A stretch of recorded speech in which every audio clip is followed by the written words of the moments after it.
itu masalah besar. Kalau Anda sudah jadi gubernur, jadi bupati, jadi apa, ditanya ijazah tidak ada, Anda memalukan.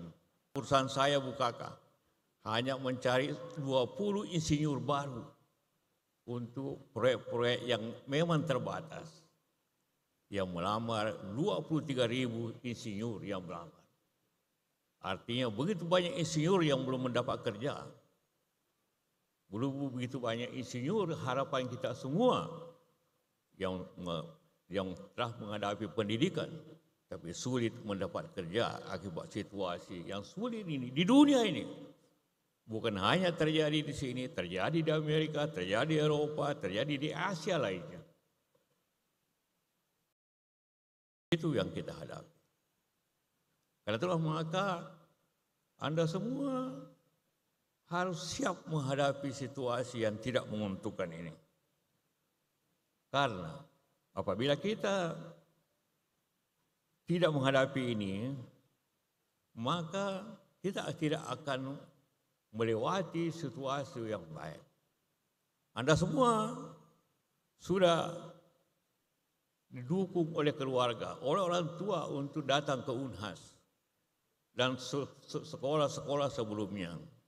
Tentu mengharapkan Anda mempunyai masa depan yang baik. Dengan situasi ini tentu tidaklah mudah. Maaf.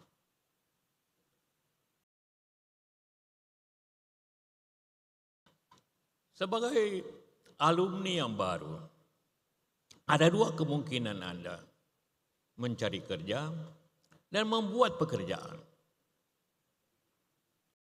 Mencari kerja seperti saya katakan tadi tidaklah mudah pada dewasa ini. Tidak mudah. Tentu masih ada. Khususnya kita di daerah timur ini relatif lebih baik dibanding terjadi di Jawa dan sebagainya. Relatif lebih baik. Karena itulah maka Anda harus memilih dua. Kalau mencari kerja berarti Anda mendapat pendapatan walaupun mungkin tidak besar. Tapi ada kontinunya. Anda bisa hidup mungkin pada awalnya sederhana. Tapi membuat pekerjaan memang awalnya tidak mudah. Tapi Anda mempunyai harapan lebih besar pada masa datang. Berusaha, entrepreneur, wirausaha, bekerja kecil-kecilan. Semua itu adalah alternatif yang Anda bisa capai pada saat yang sulit ini. Pemerintah telah menurunkan semua anggarannya. Tadi saya berbicara dengan Bapak Pimpinan Rektor. Dulu Unhas punya anggaran 75 untuk penelitian. Sekarang sisa 20 miliar. Artinya adalah juga akan terjadi masalah-masalah internal kampus. Di perusahaan sama seperti itu. Kita harus menghemat, tapi kita harus tetap bergerak untuk hidup, bergerak untuk maju. Apa yang dapat kita? Pertama tentu Anda mencari kerja. Kalau sudah dapat kerja, jangan memikirkan pekerjaan lain dulu.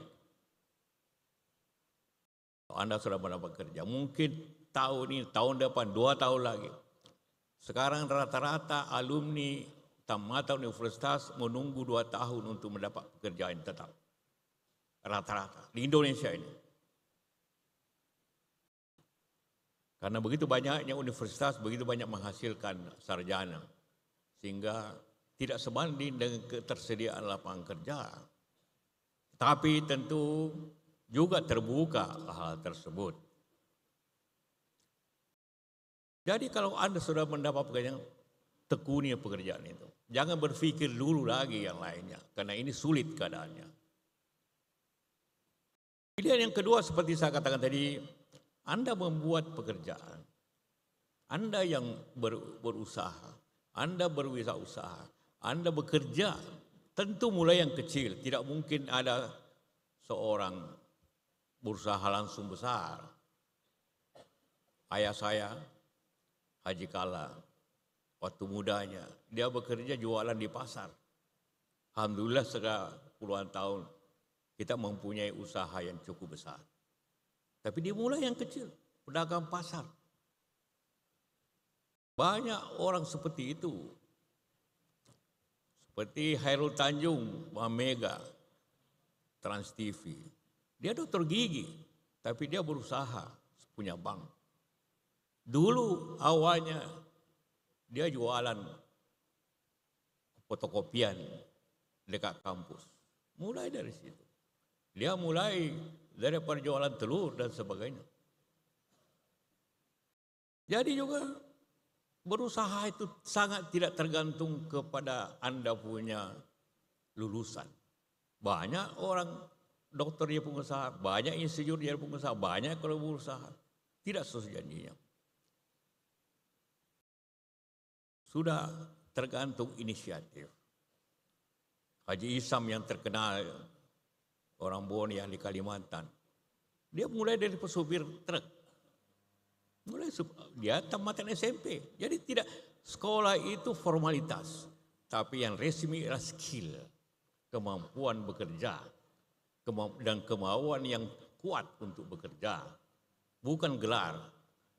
Selepas Anda di sini, apabila Anda memilih untuk berusaha, karena memang itu pilihan yang paling mungkin pada dewasa ini, ialah ada bukan ijazah Anda yang penting lagi, tapi skill Anda, kemampuan Anda lah yang penting. Saya semenjak lulus tahun 1967, 58 tahun yang lalu, cuma satu kali saya buka ijazah saya. Lainnya di lemari. Walaupun ijazah saya harus hati-hati, harus betul disimpan baik-baik. Nanti di belakang hari dipertanyakan kalau tidak ada aslinya. Ya. Itu masalah besar. Kalau Anda sudah jadi gubernur, jadi bupati, jadi apa, ditanya ijazah tidak ada, Anda memalukan seperti ini. Jadi tolong diplastik nanti ijazah Anda itu supaya aman. Ya. Nah itulah sedikit tentang ijazah. Setelah ini ijazah dapat dari Pak Rektor, ada simpan lemari dan Anda tidak pernah buka lagi. Karena di dunia usaha ijazah tidak ada artinya. Yang ada artinya adalah kemampuan, semangat dan kemauan yang keras. Itu modal Anda. Dan saya yakin Anda semua. Saya tahu di UNAS ini bukan hanya orang Bugis Makassar, ada dari luar daerah, ada dari Bali, dari Jawa, dari Kalimantan, macam-macam. Tapi Anda sudah berada di sini dalam suasana budaya Bugis Makassar. Budaya Bugis Makassar selalu dimaknakan dengan 4 sifat yang kuat. Pertama, dia harus maca, pintar. Karena itulah memang budaya kita harus belajar. Tidak mungkin ada pintar tanpa belajar atau pengalaman. Yang kedua adalah berani. Anda harus berani seperti itu. Dan ketiga tentunya Anda harus punya ide dan semangat yang baik. Tanpa itu Anda tidak akan bisa lolos dalam dunia yang sulit ini.